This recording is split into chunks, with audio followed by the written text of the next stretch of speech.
You are listening to MSP 1337. I'm your host, Chris Johnson, and I'd like to thank you for joining us today. First and foremost, I'd like to thank our sponsor, MSP-Ignite. MSP-Ignite offers a peer group experience that is unique to managed service providers in the technology industry. If you are serious about implementing a model for success through sharing and collaboration of best practices, this is the best way to do it. Head on over to msp-ignite.com to get more information. All right, on to the show.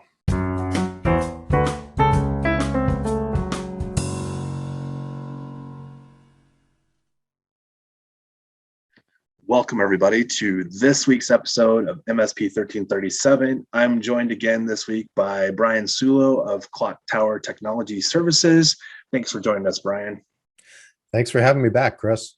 Hey, so you raised a question the other day that I thought was worthy of recording, for one, because I think this is something that has often been glazed over in recent months as people have spent a lot of energy and time focusing on CMMC, CIS, and now, again, you brought up HIPAA. And I haven't had somebody ask me about HIPAA in probably a year, at least a year. At least in the context of from an MSP perspective.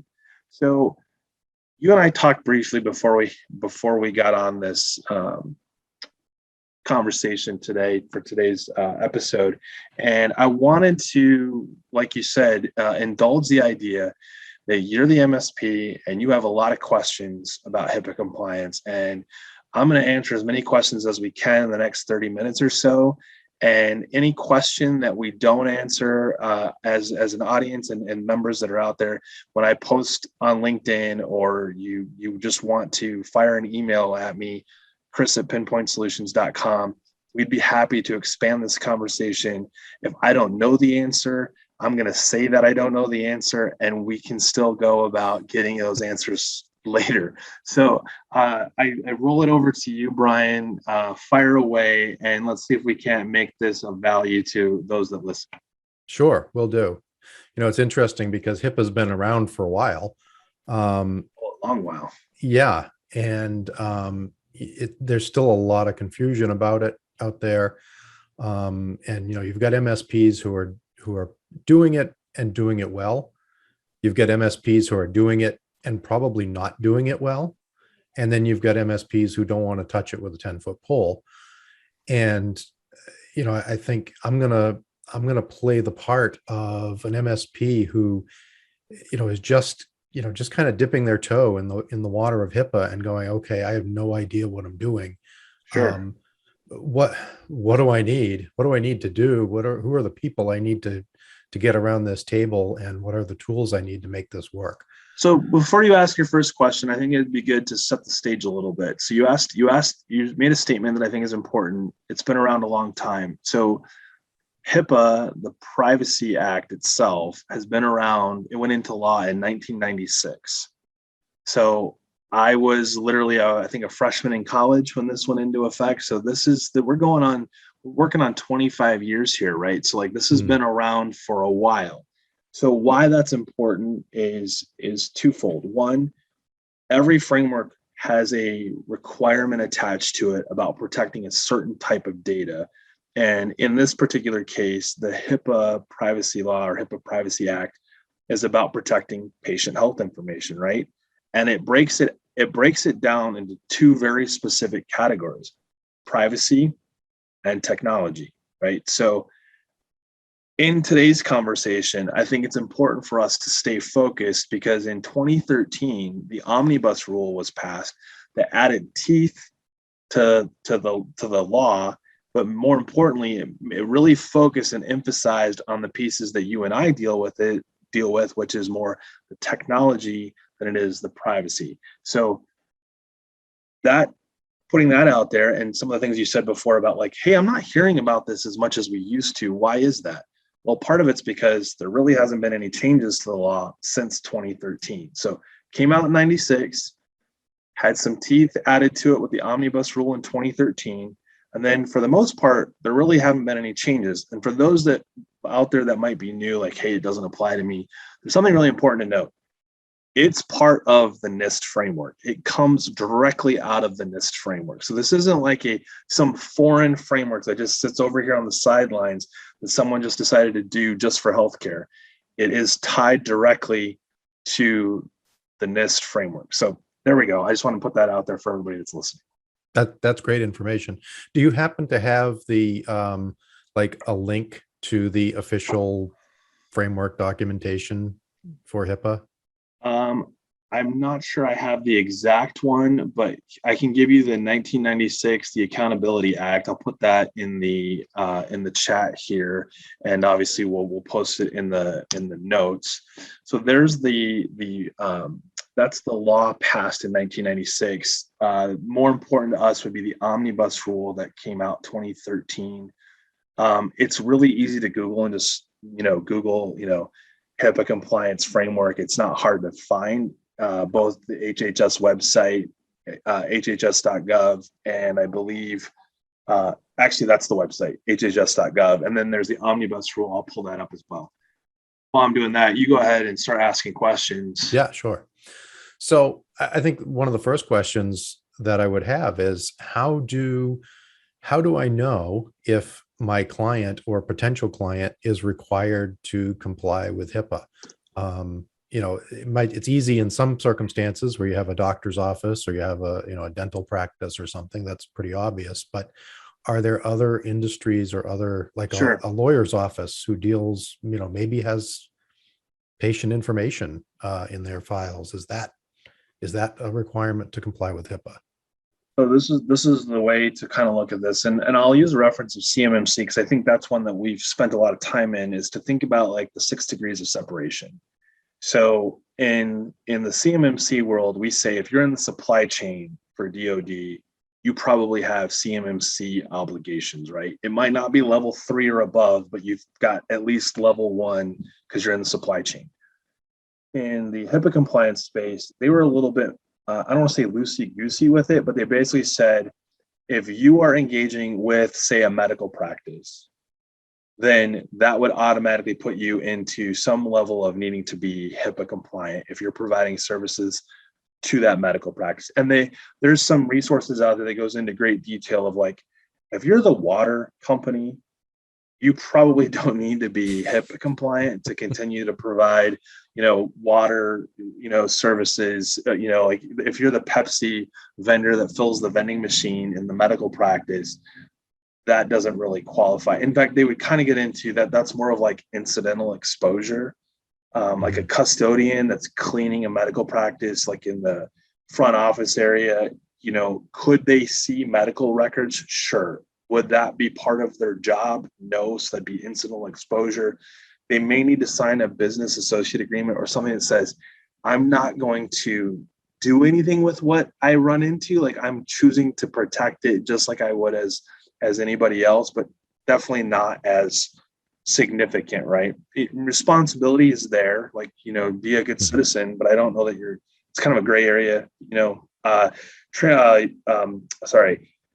shipping and receiving, like, so FedEx, UPS, those kind of organizations, they would not have to be HIPAA compliant because their job is they are the conduit between A and B, and it is none of their business what A and B are doing. So you wouldn't go, hey, FedEx, I need you to sign a BA agreement. That's just not even on the table. There's some other areas too. So it's easy, like you said, dentists, anything that we know is, quote, a medical practice, that's a given. And if you are providing services to those of any significant nature where you would have on a regular basis either access to with your own credentials or in supporting the end users are being exposed to on a regular basis, patient health information, you've got obligation. And then, of course, if they're using you to help them with backups and those types of things, obviously, you may not be looking at PHI, but you have a responsibility to make sure that it's accessible and the integrity is intact, right? So it's the CIA triad: confidentiality, integrity, accessibility. That is paramount within the HIPAA compliance framework. What are you doing to maintain that all the time? So if you need to apply that to what you're doing for a business and PHI is involved, and you can't successfully answer all three of those, then you probably are on the hook at some level to be a business associate with that practice. Areas that people don't think about would be like a flex benefits program, self-insured. If you're a company that does self-insured for your entire employee, you probably have some HIPAA obligations. I would say the only area that I feel like is totally exempt, or in most cases is exempt, is schools. So if you got a school nurse, just because she diagnosed that or is looking at a patient health chart for a student, that falls under a different framework. That falls under the FERPA, Family Education. I'm totally drawing a blank here, but Yeah. basically it protects that as part of a student record. And So so is they that don't. something that's specifically carved out of HIPAA so that it doesn't apply? It's not even carved out of HIPAA per se. It's more along the lines of it, just because it's a medical record doesn't make it bound by HIPAA when it's in a school environment, because it is a student record, and the student record would trump needing to apply all the other stuff. Now, if that student record were to be sent to a doctor's office, well, now obviously it's got a different, sort of hands or a signature on it. So it's got a different set of rules applied to it now that it's left the school. So then back to the hypothetical scenario that I brought up. If you've got a legal practice and they are involved in, they're defending a case, or they're working on a case that has to do with medical malpractice or something like that, and they are privy to PHI and storing it in their practice management system or something like that, does that then automatically put them on the hook for HIPAA? So I would say the easiest way to look at it is who's exempt, because exempt is a smaller number than who has to be compliant. So the short version would be that don't have to be, could be like your employer, workers' comp, insurance company, life insurance companies, and the majority of school districts are basically exempt. So like law firm was not listed in there. So a law firm, while they may not have to be HIPAA compliant in the traditional sense, like, hey, where are you putting these, charts? They are a business associate if they're looking at PHI data for their clients, which would put them in sort of a need to be HIPAA compliant. So I guess that's probably a better way to say this, is like, how do we break down HIPAA compliant because you are a healthcare provider, and being HIPAA compliant because you provide services to somebody in that space, right? So if you're the MSP providing IT services to a law firm that looks at PHI data because their clients happen to be involved in some sort of claim against a hospital, you probably don't have the same obligations for HIPAA because you're not the business associate. You're not dealing with the provider.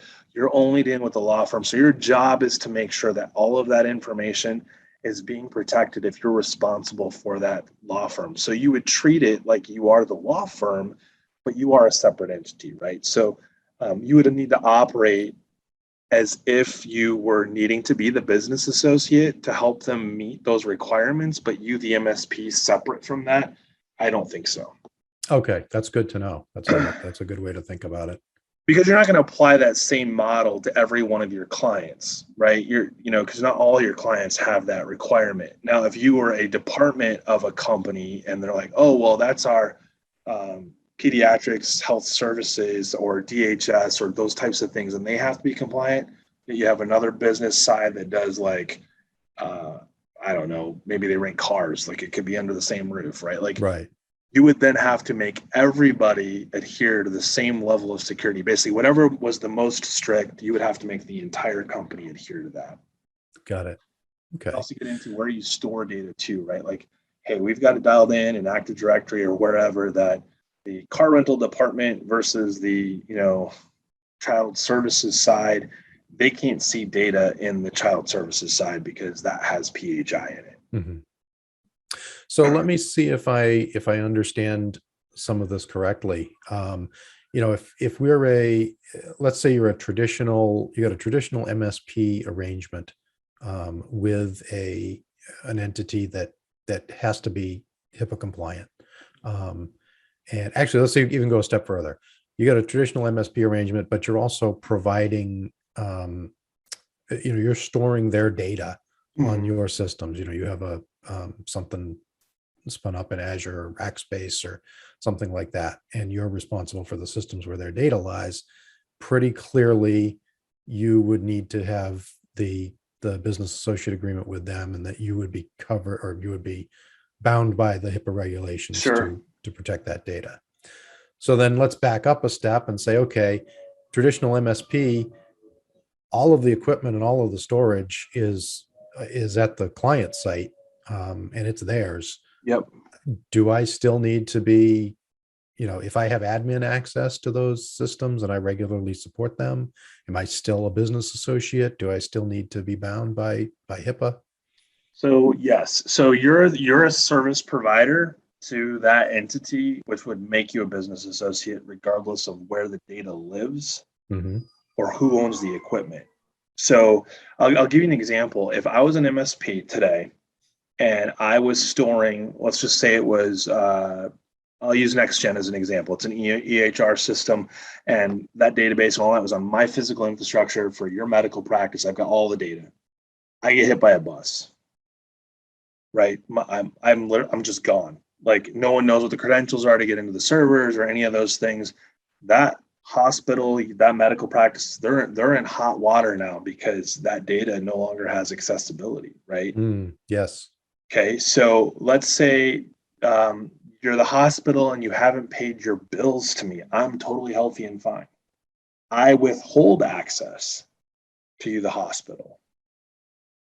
I am just as much responsible now as the hospital is, because even though they haven't paid, I have an obligation to ensure accessibility, integrity, and confidentiality of data, because it's not about the hospital, it's about the patients whose data we're providing access, confidentiality, and integrity to. If you think about Interesting. it, PHI is the patient's record, it's their rights to the privacy of their medical information. All the other pieces are sort of like conduits that maintain, store, share, move for that patient. So all of the players that are involved with that have obligations regardless of whether or not someone pays the bill, regardless of whether or not someone checked a box, made it. I mean, all those things, need to be done, but like it's about the patient, right? Just like when we think about PCI and it's about the card holder and the identity, right? Like, so if I compromise a credit card, that's my financial that's been compromised, not the bank, not the credit card, right? It's me. Right. So, Okay. So let's go one step even lower than that. And this is actually kind of the question that I originally contacted you yeah, about that prompted this. So we have a client, we've done work for them for several years off and on. We don't have any sort of managed agreement with them, but we will put in networking equipment for them, and we got them set up with their phone system. But we don't really have, we don't have access to their computer systems. Those are all sure. supported by another entity. What are we on the hook for there? So this gets into not necessarily what you're on the hook for per se. I think this gets more into what is the practice on the hook for. So for example, if I'm a medical practice, and again, I realize that a lot of medical practices don't know any more than you do necessarily, or I do, right? Like it's not like someone's got a manual that says if you're a medical practice, when you install network infrastructure, these are the checklist items you need to verify before you hire somebody to put this stuff in, right? Like, Mm-hmm. hey, it's a firewall. Is it a good firewall? I don't know, but I'm checking that off the list to be HIPAA compliant. Doesn't mean I'm secure, but Right. got it done, right? So the obligations are kind of twofold. One is the medical practice has an obligation to find a service provider that either understands the need for the security to meet HIPAA compliance, or is shown some sort of evidence that's like, hey, we've done some sort of certification. Those are a little bit obscure because it's like, well, who is the certifying body to say you're HIPAA certified? And does it stand up under scrutiny? Because I'm not aware of anybody really being HIPAA certified. There can be, a certified to someone's product, certified Right. by, so a little gray area There's that not we're an accreditation body right, for HIPAA right. certification. Yeah. So you'd ask sort of these three questions, I think. Are your staff trained on what HIPAA compliance is, like as an MSP?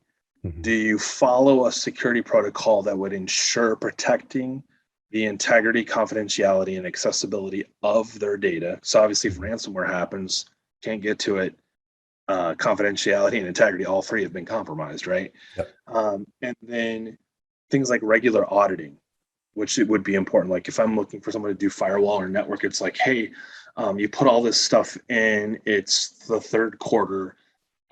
We need to make sure that you're coming in and doing an assessment, an audit to go, hey, we found a vulnerability in the firewall. It wasn't patched properly. There's a port open that shouldn't have been. Hey, we noticed a user has been added to the firewall. Where did that come from? Those kind of things. I mean, obviously, you're talking about being very specific to the network portion. Uh, Things that you would maybe be focused on is to be able to show the medical practice, hey, look, we VLANed everything out. Like, phones are on a Mhm.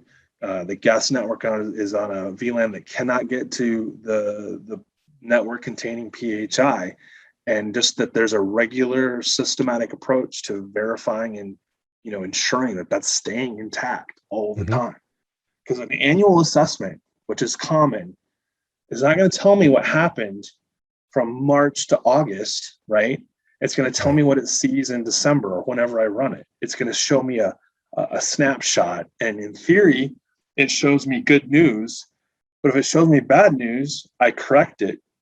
Did I come back in and show that it's been corrected? Or did we wait until the following year? Right. Right. Okay. So you had mentioned a few things about specifically about phone systems Yes, and about VoIP to me. Do you want to run through those? sure. So this is a really good sort of segue to, I think, what is where we really have responsibilities, right? Is what's flowing through our systems and what is it that we're protecting? So if we go back to 1996, privacy law comes into play. And we used to use the argument of, well, if the fax machine sits in a room that has other people in it, well, that would be a violation of HIPAA compliance because that fax machine needs to live in a room with a locked door and only certain people that should have access to PHI would have a key to get into that room, right? This fax machine is analog, so they're talking about it from a privacy standpoint. Well, at that time, well, what happens when you use eFax and it drops it into my email inbox? Hmm. I now have a different set of rules being applied or that should be applied that didn't have any teeth until 2013. So using that logic, let's look at phones. Early 2000s, we start VoIP starts to come on to the opportunities for MSPs to put VoIP systems in, and we really didn't take into consideration that what used to be leaving a voicemail in somebody's mailbox was an analog message that was protected with the privacy rule. So you didn't have to worry about it as the tech guy putting a phone in somebody's office because that wasn't your space. You were just plugging something in. It was a whole nother area. Today, however, voicemail is digital. It's being sent probably to a mailbox that's in Outlook, right? That you have now, and it might even be transcribed. Right. And the list just goes on and on and on of all these things that are now digital. What do you have to do to be compliant with HIPAA? So a couple things. One, retrieving voicemail on a phone needs to now have a PIN, like a password. You can't just retrieve the voicemail by hitting the messages button on the phone. Second one is the voicemail, because it's probably containing PHI, needs to be encrypted at rest and in transit. So now if it's going to your email on 365, it can't just leave the phone system and go to 365. It's got to be encrypted during that entire, at Yep. rest and in transit, right? And then the last one would be, what about the network itself? Segmentation, right? Like making sure that someone can't eavesdrop on a phone call because the phone call is actually digital. So you and I having this call right now that we're doing to record our episode, this is digital. Like the whole thing's digital, except for the talking part, because I'm not a robot. I don't think you are either, but proving it might be a little bit challenging, right? Because we're not in 3D, right? Right. Like, so So those are all things that have to be considered and addressed. And you're going to get into scenarios where a practice, particularly smaller ones, go, we can't afford to do all of those things. I can't just swap my phone system out to meet those requirements. So now you have some responsibilities to go, okay, how do we phase this in and really pray that nothing bad happens, during our plan of action and those milestones to get us to a state of compliance, say just for phones. Mhm. So who is, and we keep going back to kind of the legal part of this, which I know, neither of us is a lawyer, so we're Right. probably not the right ones to be talking about it. I But did stay at a Holiday Inn Express recently, so there, I mean, there you go. and You're I pretty like John smart. Grisham books. You're close enough then. That's right. Chapter So 2. who is responsible for, let's say, as between the MSP and the client, who's responsible for saying, for bringing up HIPAA, for example? If my client never tells me that Right. they need to be HIPAA compliant, do I have to worry about it? So yes. So this is what's really unique about HIPAA. So ignorance and negligence go hand in hand with HIPAA compliance. So just because you were ignorant to the fact that it needed to be done to be compliant, or that your client needed to meet HIPAA requirements, you're still responsible regardless. So I used to say this: it doesn't matter if they're paying you $1 million or $1. You should run from a client that says, I'm not going to do HIPAA compliance. Screw that. Because you still have responsibility. You're not being let off the hook because the client signed an indemnifying you from those services, because now we've taken away the security component from the perspective of say some of these other frameworks, these other compliance, regulations, and we've made it clearly about what HIPAA says as far as responsibility of parties. So yeah, I mean, that brings up lots of scenarios where the MSP is doing the right thing and making the right recommendations, and the client just says, no, we don't have that in the budget, we can't do that. Is there really any recourse other than just saying, well, I'm sorry, we can't support you any longer? So let's talk about recourse for a minute. There's not a ton of this happening where you find out a medical practice out of the blue just had someone come in and audit them and tell them they had to pay thousands of dollars because they aren't compliant. The main areas of where penalties and fines are being, are happening are tied to, there's been a ransomware breach, data has been compromised, it is healthcare, and all of the fines and penalties for having to disclose how many medical records were compromised, similar to like any breach in a lot of states where it's like, if it's this many records for financial or whatever it might be, who's been notified? Did they notify on time? What's been done to rectify this? Could it have been avoided? All those things, right? And maybe it just comes down to insurance is the biggest pain, because an insurance for a medical provider might be like, are you kidding me? Like, you actually had a pretty clear cut, you have to do these things, you did not do them, as opposed to being an MSP who's in an unregulated industry going, we try to do the best we can with the budget that we have. It is what it is. So penalties being, happening is one of the reasons why a lot of people really don't talk as much about HIPAA as they used to, because, well, I haven't seen the fines, or it's not been enough to put them out of business, or it didn't hurt. Like you see it with the big hospitals, and it's like, this is what happened. And a lot of the media has kind of glazed over because there's other bigger fires to talk about that make people, hair on the back of their neck go up, those kind of things. So this is the way I would approach anything HIPAA that is, especially with smaller businesses, is what can we do to be as compliant as possible with the documentation and evidence to support that? Because to say you're perfect and you're HIPAA compliant goes back to just sheer ignorance anyways, because as we say all the time, compliance is not static, it's a moving target, and it changes. The environmental variables change all the time. So as long as you're doing the best you can to keep up with that, that's kind of par for the course, right? But if you're saying, well, they don't really want to encrypt anything because it's inconvenient. Well, that's a different conversation than we don't have a budget to do XYZ. And I would even argue that 5 years ago, 10 years ago, the products and services required to achieve compliance were expensive, and there was no discrimination on size of entity, right? Like if you were a one-man shop or 100 or more, the cost per user was still just as high. So fast forward to today, two-factor authentication no longer requires writing a check. Right. 5 years ago, you'd be hard pressed to do two-factor authentication for anything without paying for a product or service. Mm-hmm. So one thing that I think, as we talk, that I think of is, you mentioned it, having evidence, right, of security and Yep. evidence that practices are in place. And I think that's something that a lot of us, especially the more technical minded of us, forget. Yep. We look at it and we go, oh yeah, we're doing that, therefore we're secure. Right. Or our clients are secure, but we forget that these standards like HIPAA require evidence that those things are happening, and we need to have a paper trail, essentially. Yeah, I mean, I remember when Datto released the screenshot of the login for a server that's been backed up and booted offsite. Right, shows Mm-hmm. you that like it's not just data going there, but the integrity of that data allowed me to boot that up and prove that I can get to the login screen, right?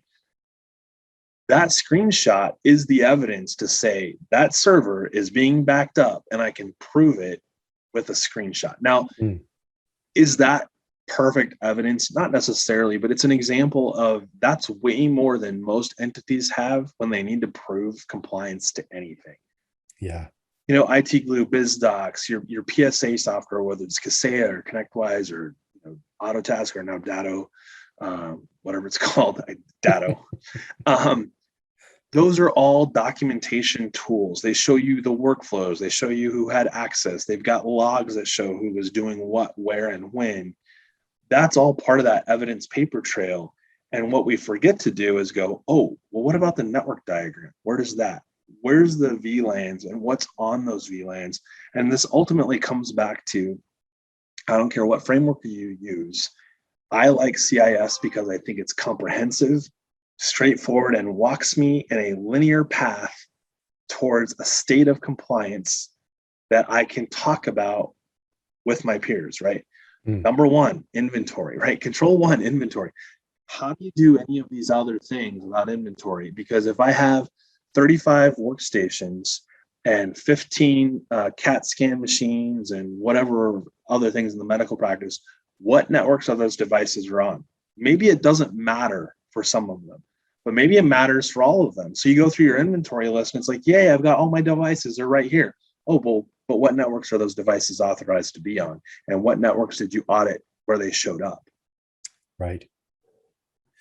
Yeah. So as an MSP, we look at this stuff and we go, oh man, we got clients that we got to deal with HIPAA, and we got to deal with CMMC, and we've got to deal with, this, that, and the other. Even some, industry specific frameworks that we have to deal with. How do we, or I guess, I don't know if this is a question or statement, but we need to be looking at practices that we implement across the board that become core to how we do business. Sure. That meet all of those requirements, because eventually, as you say, they all kind of map to each other. There's a few unique things here and there, but right.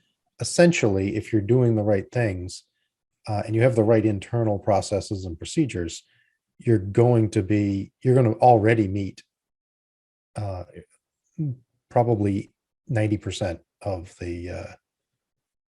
whatever framework you're looking at. Sure. So, well, this is what I would say. This is the way I approach it. Frameworks were written with guidance in mind, right? So a framework says we're protecting XYZ type of data. So PCI was, obviously it's financial or credit card transactional. CMMC is about controlled unclassified information.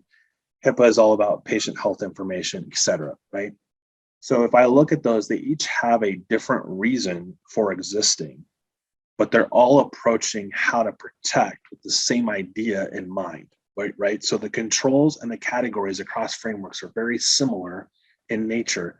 So rather than trying to be compliant to lots of frameworks, pick one. I prefer the CIS approach, not because it's the better framework, but I believe for MSPs and the areas that we focus, it's easier to navigate that on the start and then work towards, as you have clients or as the industry changes and you need to do other things, you've got a starting point that isn't overly granular to one focus that allows you to sort of shift and be flexible to accommodate other controls from other frameworks. Because like you said, 90% or so is going to be almost identical in the, when you talk about encryption, right? So if I followed one framework versus another, the level of encryption might be different and I have to make an adjustment, but I'm already encrypting. So now it's just about changing my keys to make it stricter.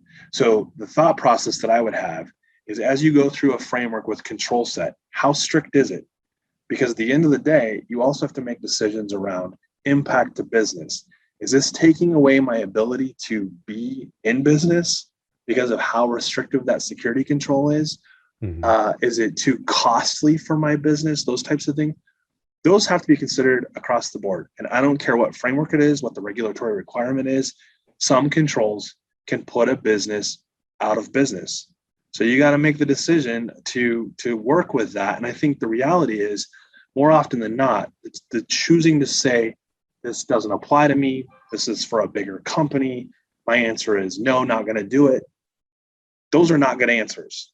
But to come in and say, I can't meet the requirements for this control now or ever, and explain why, is a whole lot different than just saying, NA, don't care, jump off a short dock, go play in traffic, right?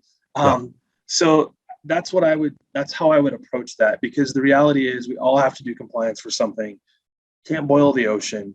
I've heard Ryan Weeks say this. I've heard multiple CISOs throughout different industries. I've heard Craig Taylor from CyberWho. He and I talk about this all the time. I would rather have a really simple document that says, this is my password policy, this is how I'm going to do it, versus a 25-page document that no one looks at and hasn't adopted anyway.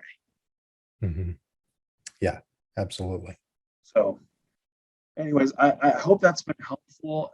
If you guys have other questions, we've literally covered the gamut of where I think most HIPAA, especially on the security rules side, applies to MSPs right now. The meat of it, obviously we didn't cover all of it completely, but I hope that gives you some direction, some places to start. And of course, hit us up in the LinkedIn comments or send me an email. I'd be happy. If I don't know the answer, I'll pull somebody in. If I said something that wasn't accurate, please feel free to correct me. I am not the answer to all things compliant. I've just been spending a lot of time. I spent 8 years doing HIPAA compliance. I got involved back in 2001 with compliance on the privacy rule. So I've seen a thing or two. Oh, that's an insurance jingle. I'm sorry. But I really appreciate you being on the show. For everybody out there, thanks and have a great week. Thanks, Chris.